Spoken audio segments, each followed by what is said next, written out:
Estoy buscando donde pega menos el aire acondicionado. Muy bien, el punto que vamos a abordar, como ya decía el padre Oscar, es precisamente este aspecto de la cristología litúrgica. Obviamente, el tema ya en sí mismo nos plantea por qué vamos. Es decir, estamos hablando de la celebración en su referencia hacia Cristo. Esta parte es bastante obvia. Tenemos poco tiempo, poco menos de lo que tenía previsto. No me gusta leer, me pierdo de hecho a leer, y para leer creo que los duermo más también. Bueno, pero voy a tratar de seguir un poco más de lo que normalmente hago al texto escrito, con la finalidad de poder no perderme. De lo que pretendo hablarles, obviamente, vamos a tocar elementos necesariamente de índole teológica. Vamos a abordar elementos necesariamente también antropológica, desde el punto de vista antropológico. Pero, y a mí en este sentido les presento no solamente algo que brota de libros. Dios me ha permitido tener la experiencia no solamente en el ámbito de la investigación y de la docencia, sino, y doy gracias a Dios que me permite ser párroco, y entonces también les transmito desde la experiencia también de alguien no solamente que estudia, sino que celebra, porque de hecho la liturgia se celebra, y ahora también desde el ámbito que el Señor me permite poder colaborar, que es ya desde este plano de la conferencia episcopal. Es decir, es una síntesis muy personal, ustedes van a ver reflejado también en las notas, que me cito a mí mismo. Es cómodo cuando uno se puede citar a uno mismo. Entonces, es parte de esta síntesis que les pretendo presentar. Cuando hablamos de cristología litúrgica, la primera cosa a la que tenemos que hacer referencia por necesidad es al misterio pascual de Cristo. Ese es el núcleo del cual partimos. Hablar de misterio pascual nos presenta tener que poner ciertas bases, ciertos fundamentos, si no, no entendemos. El primero, ya muchos de aquí tenemos este bagaje, para quien no lo medio esbozamos. Tenemos dos conceptos que están detrás: misterio y Pascua. Cuando hablamos de misterio, tantas veces se llega a entender lo oculto, lo desconocido, lo que no se puede llegar a conocer. De hecho, a veces luego nos dicen, ¿verdad? Cuando hablamos de misterio, estamos hablando de un concepto que la Iglesia no inventa. No podemos hacer, de hecho,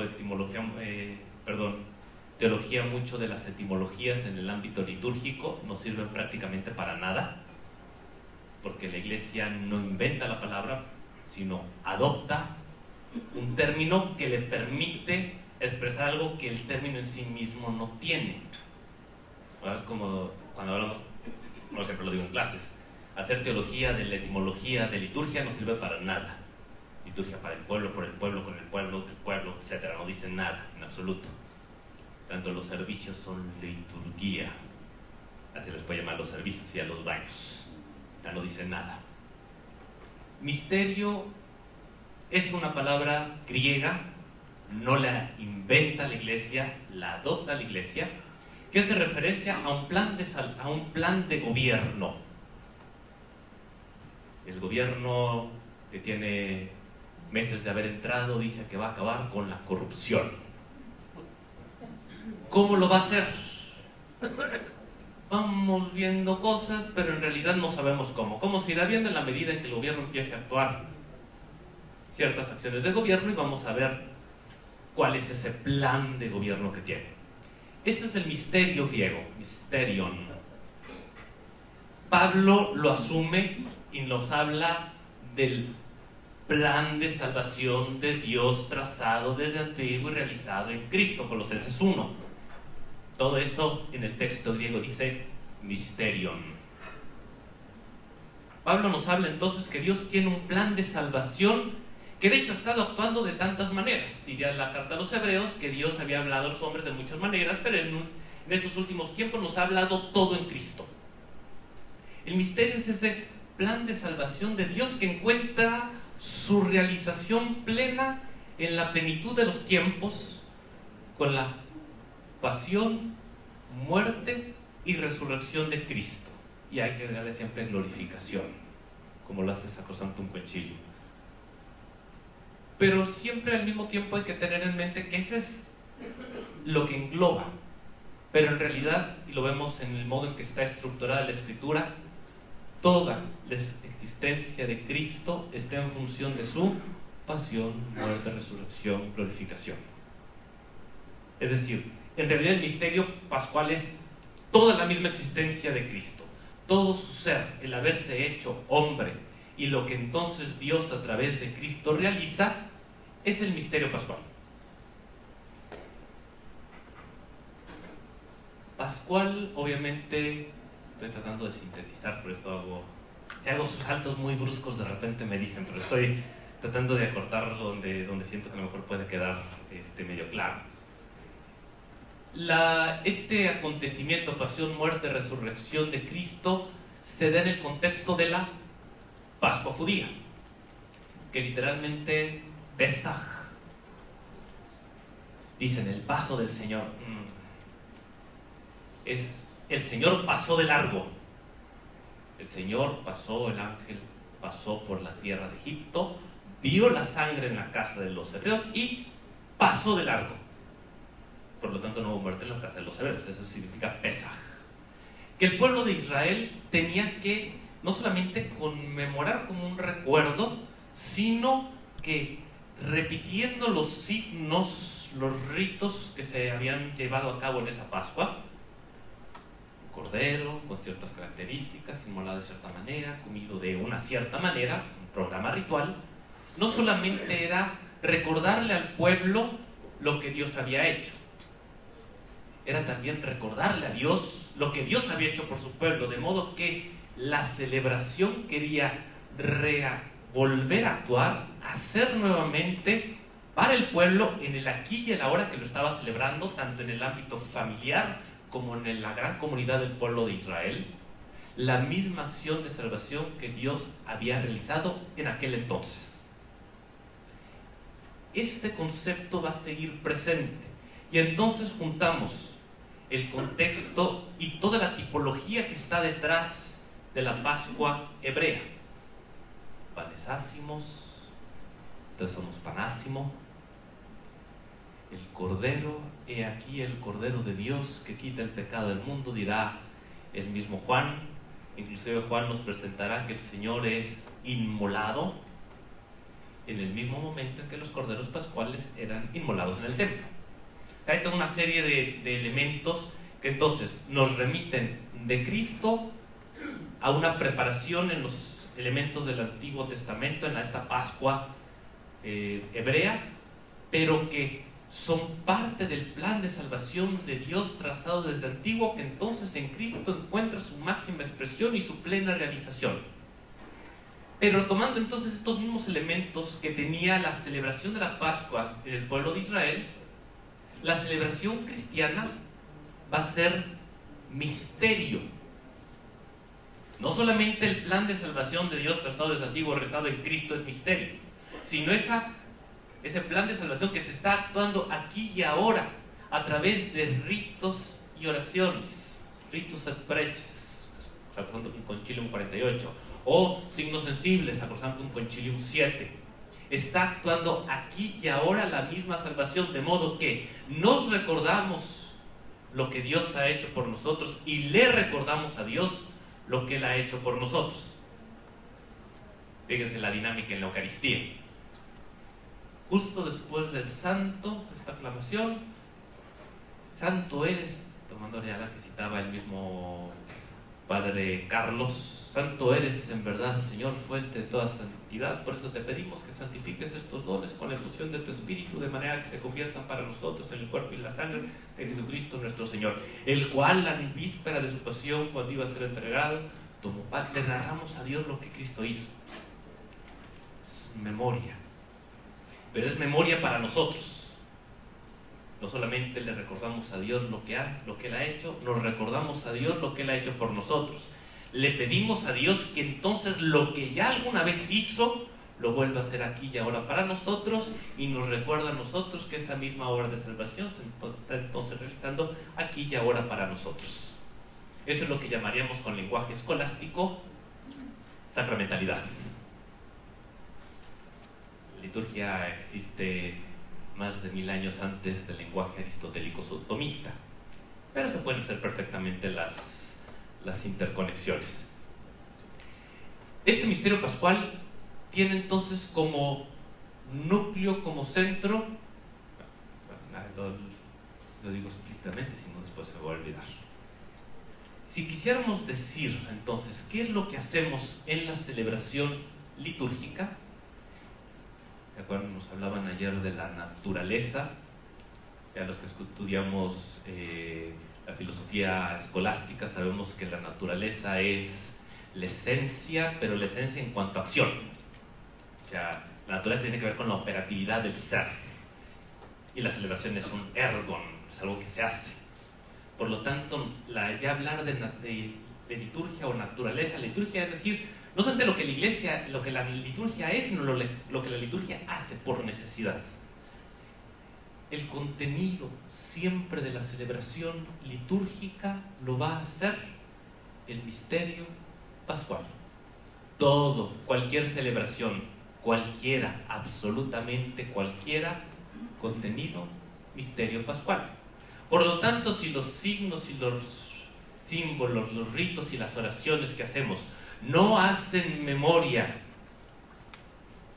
del misterio pascual, estamos haciendo todo menos liturgia. En China pasa, Padre, me bendice mis medallas, sí, como no, traen el aceite, ¿verdad? Y ya bendijo las medallas. Pasa en China, yo sé que no me creen, pero en China hacen eso. El problema es que eso no es una bendición. La bendición, bendecimos a Dios por lo que ha hecho, sobre todo en Cristo, y le pedimos que esa misma bendición la vuelva a actuar aquí y ahora para nosotros. Cualquier celebración litúrgica, en cualquiera de sus aspectos, siempre va a ser celebración del misterio pascual. El contenido es siempre el misterio pascual de Cristo. No entro, por ejemplo, ahorita tenemos mucho que hablar de los sacramentos, pero afortunadamente el Padre Fernando tiene la parte donde se toca toda la cuestión sacramentaria, entonces puedo dejarlo pendiente. Este poder actuarse aquí y ahora del misterio pascual y es el segundo elemento que presento, es porque Cristo está siempre presente en su iglesia. Y esto se vuelve importante. Yo sé que lo hemos escuchado 50,000 veces, pero una cosa es escucharlo y aparentemente entenderlo, y otra cosa entenderlo realmente. A veces podemos entender, anticipando cuestiones de sacramentaria, que la iglesia hace ciertas cosas, y a propósito de lo que hace el teatro que la iglesia hace aquí abajo, Dios hace otra cosa. Acciones yuxtapuestas. Dios hace, y a propósito de eso, la iglesia hace, y a propósito de eso, Dios hace otra cosa. Es decir, nosotros estamos aquí en la misa, hacemos una serie de ritos, y entonces cuando va a llegar el momento de la consagración, el padre dice al hijo: oye, lánzate que ya te toca, ¿verdad? Yo creo que sí me explicaban en el catecismo, y entonces Jesús se lanzaba desde el cielo y se hacía presente en el pan que estaba allí en la Eucaristía. Sacrosanctum Concilium 7 nos lo vuelve a dejar perfectamente claro. Cuando en la iglesia se bautiza, es Cristo mismo quien bautiza. Cuando en la iglesia se anuncia la palabra de Dios, es Cristo mismo quien habla a su iglesia. ¿Por qué? Dice San Pablo, Cristo es la cabeza de su cuerpo, que es la iglesia. Yo, de aquí, del cuello para arriba, soy Luis Guzmán. del cuello para abajo, ¿quién soy? No podría ser ni Manuel González ni Juan Pérez. Luis Guzmán del cuello para arriba, Luis Guzmán del cuello para abajo, así de obvio. Cristo es la cabeza de su cuerpo, que es la iglesia. La iglesia que somos nosotros, ¿quién es? Por eso en el sacramento del bautismo y especialmente en la confirmación somos ungidos. Y ungido en griego se dice Christos. No es casualidad. Dado que la iglesia es cuerpo de Cristo, lo que hace la iglesia lo está haciendo Cristo. Y esto es lo que los padres de la iglesia van a llamar el Cristo total. O lo va a decir Sacrosanctum Concilium: Cristo asocia siempre consigo a su amadísima esposa, la iglesia, su cuerpo. Entender esto se vuelve clave, porque entonces no es que la iglesia hace ciertas cosas y Dios suele hacer lo que le estamos pidiendo a propósito cuando hacemos las cosas. Lo que la iglesia hace, lo está haciendo Cristo. Esta es la garantía de que entonces el que llevó a cabo la salvación del hombre, el que llevó a, como ya nos decía y nos recordó el padre Carlos, por eso lo dejó un poquito así tocado de prisa, la historia de la salvación que encuentra su punto culminante en el misterio pascual, se sigue actuando en la celebración litúrgica, porque el mismo que llevó a cabo el misterio pascual es el mismo que está haciéndolo aquí y ahora. De modo que cada celebración litúrgica se vuelve el último momento de la historia de la salvación. La misma salvación de Dios está actuándose aquí y ahora para nosotros. Toco un poco por cuestión de tiempo.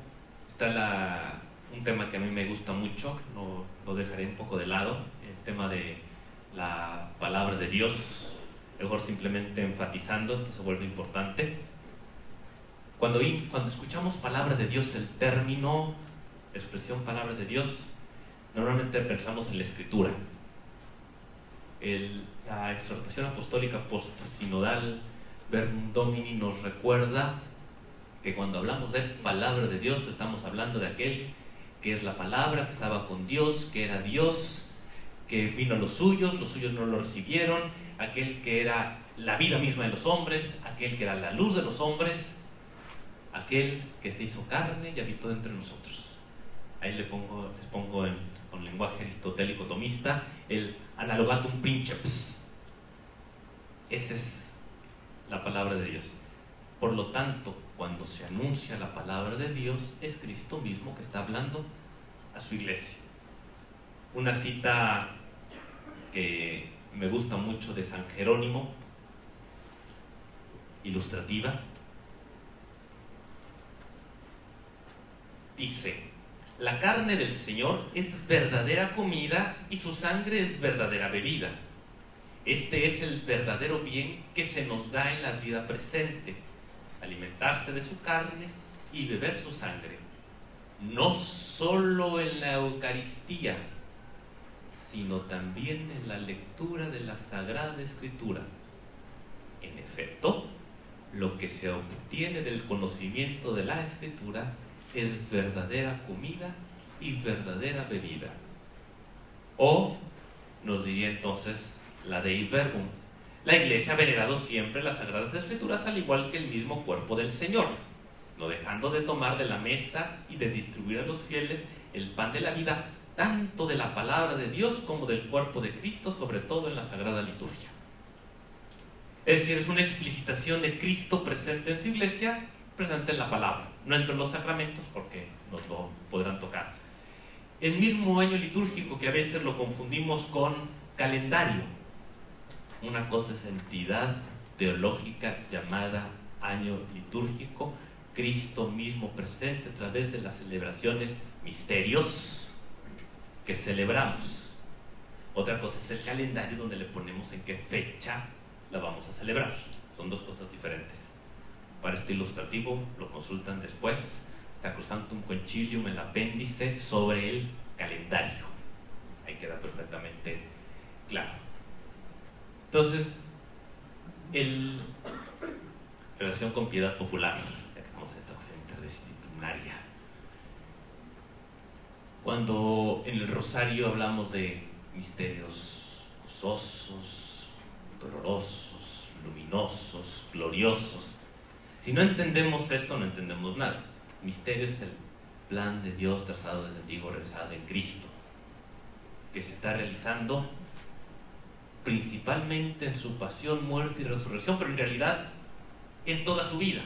Por lo tanto, cada vez que nosotros celebramos cada uno de esos misterios, el misterio se está actuando aquí y ahora. Por eso, la Navidad es un misterio, la Pascua es un misterio, etc. Ese es el año litúrgico. El mismo misterio de Cristo que se está actuando en la coordenada del espacio, del tiempo, perdón. Presencia de Cristo presente en su iglesia. Y el que me gustaría un poquito más desarrollar, porque es la que es más síntesis propia, no invención, pero la síntesis sí es más propia. Van a batallar en encontrarlo, el discurso, como lo voy a hacer con esta secuencia, porque es más bien ya lo que les decía, fruto de una síntesis personal. El culto en el cuerpo de Cristo. Entender lo que hacemos en la celebración litúrgica, que es Sacrosanctum Concilium, la llama en el número 7 precisamente, el culto público íntegro. Esta palabra culto a veces nos hace ruido, ¿verdad? Pensemos en el Antiguo Testamento, tenemos siempre toda la anticipación tipológica en la misma escritura. El pueblo de Israel le ofrecía a Dios un culto, que su punto culminante a partir de la Pascua hebrea era el holocausto. ¿Qué se ofrecía en holocausto? Yo sé que estamos después de la comida, los agarré con la hora de la siesta. La ofrenda del holocausto era un cordero. El pueblo de Israel era un pueblo de pastores. ¿Saben qué es un cordero, verdad? Borrego, oveja, cordero. La cría del borrego y de la oveja, en torno a 1 año de edad. La cría. Entonces, para que llegara a haber corderos, el pastor tenía, como diría el Salmo, el Señor es mi pastor, nada me falta, por verdes praderas me hace reposar y hacia verdes praderas me conduce para reparar mis fuerzas. Esto el pastor no lo hacía en el redil. Esto el pastor lo tenía que hacer llevando a su rebaño por los montes. Ahí es donde se le podía perder una oveja, ahí es donde había que estar atento al lobo. El pastor entonces tenía que estar al pendiente de su rebaño todos los días, todo el día. Por lo tanto, cuando finalmente llegaban los corderos y el pastor ofrece el primogénito, el que no tiene mancha, la cría perfecta, ¿qué está ofreciendo? Toda su vida. Porque para que haya llegado a ese punto es que él tuvo que haber estado cuidando de su rebaño absolutamente toda su vida. El cordero es el signo sensible, no es el contenido. Dios no quería corderos, es el signo sensible del pueblo que reconoce la acción de Dios y le ofrece su vida. De hecho, el pastor israelita sabía que si bien él ponía todo su empeño, es Dios quien manda la lluvia a la tierra, que hace que los terrones queden mullidos, que entonces, sin que el hombre sepa cómo, la semilla germina, crecen los tallos, en los tallos las hojas y en las hojas las espigas. Que es Dios entonces el que manda la lluvia a la tierra. Que entonces no importa cuánto hubiera trabajado, si Dios no da su bendición, la lluvia, pero la bendición también a la fecundidad de la tierra, la bendición también a la fecundidad de los animales, su trabajo estaría en blanco. Por eso el cordero se vuelve la síntesis de toda la vida del pastor pero aprovechando el don de la bendición de Dios. El pastor toma lo que Dios le ha dado, lo sabe aprovechar, lo hace fructificar y el fruto lo presenta como acción de gracias. Bendito seas tú, Señor Dios del universo, por este pan, por este vino, fruto de la tierra y del trabajo del hombre que recibimos de tu generosidad y ahora te presentamos. Dios no vino a abolir la ley y los profetas, vino a darles plenitud. El cordero era el signo sensible. El problema es que el pueblo había pensado que era el contenido. Y entonces, si tengo un cordero enfermo que se va a morir, pues le ofrezco a Dios el cordero enfermo y mato 2 pájaros de un tiro, porque en lugar de matar 2 corderos, mato el que ya de todos modos iba a morir.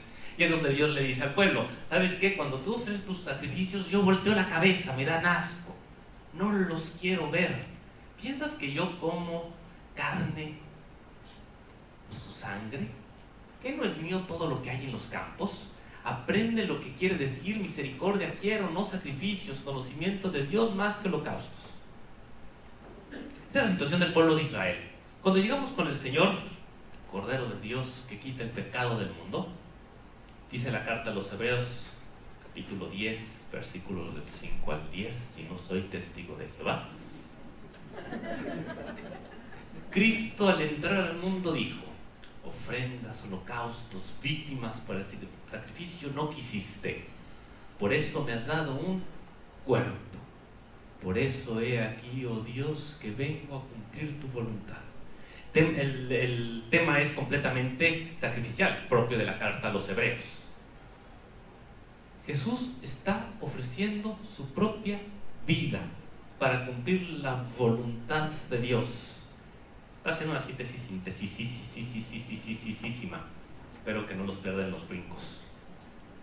Si yo les preguntara cuál es la voluntad de Dios, la palabra voluntad viene del latín voluntas, que al mismo tiempo es del verbo latino volo, que significa querer. La voluntad de Dios es lo que Dios quiere. ¿Y qué es lo que Dios quiere? Y esto lo realiza en Cristo. Su cuerpo se vuelve la verdadera ofrenda de la verdadera víctima. Y aquí es entonces donde juntamos tanto el aspecto humano, antropológico, lo que hablamos un poco del pueblo de Israel, y la parte teológica, cristológica, precisamente todo el centro en Cristo. ¿Qué es lo que tenemos que hacer los cristianos? Decíamos, si el cristiano es cuerpo de Cristo, dirá San Pablo, nosotros completamos en nuestros propios cuerpos lo que faltó a la pasión de Cristo. No es que le tocaban 48 latigazos, aguantó 33 y los otros 15 restantes los tenemos que repartir entre todos los demás, sino que yo, en cuanto cuerpo de Cristo, soy cuerpo de Cristo, me toca hacer lo mismo que hizo Cristo, ofrecer mi propio cuerpo. De hecho, va a decir San Pablo en la carta a los Romanos, capítulo 12, versículo 1, ofrezcan sus propios cuerpos, tasómata jimón, como fisía, usa un término técnico, sacrificio, este término técnico, no hay interpretación. El término fisía significa ofrenda, sacrificio, vivo, santo y agradable a Dios. Este es su logiken latreian, que a veces traducimos culto razonal, culto espiritual. Logos es, ¿quién es el logos? Cristo. Logiken latreian es el culto según Cristo. ¿Qué es lo que nos toca hacer a los cristianos? Ofrecer nuestro propio cuerpo exactamente del mismo modo que Cristo lo hizo. Somos el cuerpo de Cristo, hacemos lo mismo que Cristo hizo. Esto es lo que hacemos en la Eucaristía, centro y culmen de toda la vida cristiana, nos lo dicen los documentos de la Iglesia. Es decir, el pan, dicen los padres de la Iglesia, es estos granos de trigo dispersos por los montes, que recopilados por la predicación apostólica fueron triturados y hechos una única masa por el agua del bautismo, cocinados en el fuego del Espíritu Santo, son el pan que se presenta en la Eucaristía. San Juan Crisóstomo. ¿Quién es el pan en la Eucaristía? Nosotros. El vino es el fruto de la vid. La vid en la Escritura, la casa de Israel es la viña del Señor, dice Isaías, y también canta el Salmo. El fruto de la vid es el fruto del pueblo de Dios, pero resulta que Cristo es la verdadera vid, o sea, el verdadero pueblo de Dios. Permanezcan en él y darán fruto abundante. El fruto de la vid es el fruto del pueblo de Dios, el verdadero pueblo de Dios. El vino también hace referencia al pueblo de Dios. Esto que te doy no solo yo, Señor, esto que te doy es mi trabajo. Un canto de perdón que tenemos por ahí, ¿verdad? Teología de lo que estamos presentando. La ofrenda somos nosotros, pero nosotros en cuanto cuerpo de Cristo. Por eso hacemos el memorial de Cristo. Cada vez que comemos de este pan y bebemos de este cáliz, anunciamos la muerte del Señor, no en abstracto. La muerte del Señor que se está actuando en nosotros. Llevamos siempre nosotros la muerte del Señor para que en ustedes actúe la vida. Escuchamos un poco de San Pablo. ¿Qué estoy pretendiendo? Estoy haciendo una síntesis demasiado rápida. Perdón si los pierdo. El punto es comprender que no podemos pensar la celebración litúrgica como algo que está acá, algo que hacemos un poco espiritualoide, que no tiene incidencia en la vida concreta y práctica del hombre. Si yo no voy a la Eucaristía Dominical con la certeza y la conciencia de que voy a presentarle al Señor mi vida, con todo lo que Él me ha dado y he logrado hacer que produzca frutos, pero también con todo lo que no he sabido hacer. Por eso el primer rito en sentido estricto de la celebración eucarística es el acto penitencial. Para celebrar dignamente estos sagrados misterios, reconozcamos, hermanos, nuestros pecados, una de las condiciones clásicas. Voy a presentarle al Señor lo que he hecho con lo que Él me ha dado y mi petición de perdón por lo que no he sabido hacer.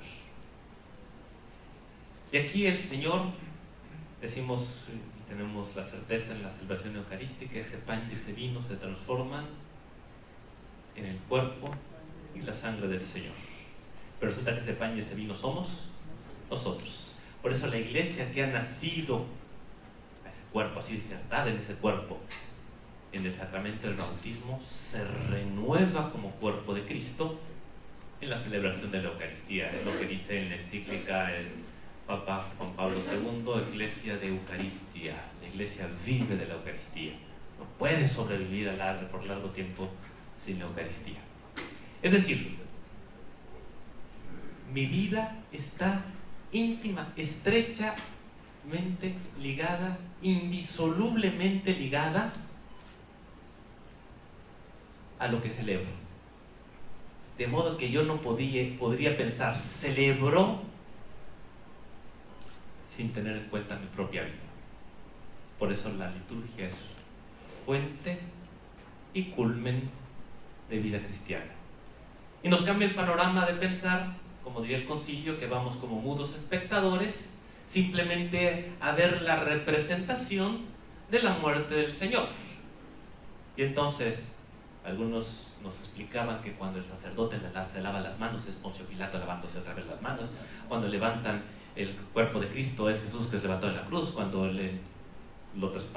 se levanta el cáliz es cuando traspasan su costado con la lanza y sale sangre y agua, etc. Alegorismos. No estamos como mudos espectadores ante algo. Tenemos que participar plena, consciente, activa y fructuosamente. Comprender, pues, que no voy a una puesta en escena. No es el sacerdote que arriba está haciendo las cosas y yo simplemente voy a ver. Llevo mi vida con lo bueno y con lo malo. Y salgo de allí renovado. No porque escuché palabras bonitas del Padre que me alientan a sentirme mejor. No, salgo verdaderamente renovado como Cristo. Y si soy Cristo, salgo a vivir en mi propia vida lo mismo que Cristo. ser Cristo, su presencia en medio de mi familia, mi trabajo, mi casa, etc. Entender la celebración del misterio pascual, entender la celebración litúrgica en esta perspectiva cristológica, pasa necesariamente por entendernos a nosotros mismos como cuerpo de Cristo. Punto culminante, la celebración, donde los signos sensibles, pan y vino, no son el contenido, por ejemplo, de la Eucaristía, son los signos sensibles. Si le falta el contenido, al menos yo me estoy privando de participar realmente del misterio pascual. Suena drástico, pero es que si no hacemos esto, vean la vida cristiana en un país que se dice católico en el 80% y que comulgan o asisten a misa al menos un 8%, hagamos números nada más, son millones. Con esos millones en nuestro país podría ser otro.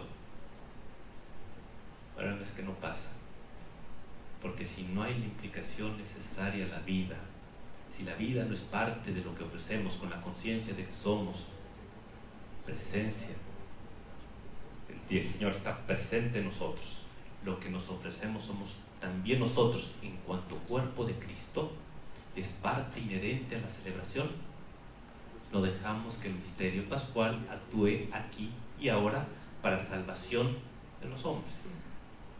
Estoy haciendo la síntesis, muy apresurada, y hay elementos que quisiera tocar con más profundidad, pero el énfasis que me interesa es esto, o sea, una cristología no en abstracto, una cristología que se hace concreta. Hablar de la celebración litúrgica es en concreto la vida del cristiano, y la cristología es en concreto, si no podemos hacer un discurso muy bonito acá arriba, pero que nunca llegue a incidir en la vida de la iglesia.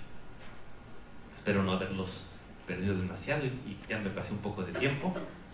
Ahí en el folleto tendrán un poquito más de elementos.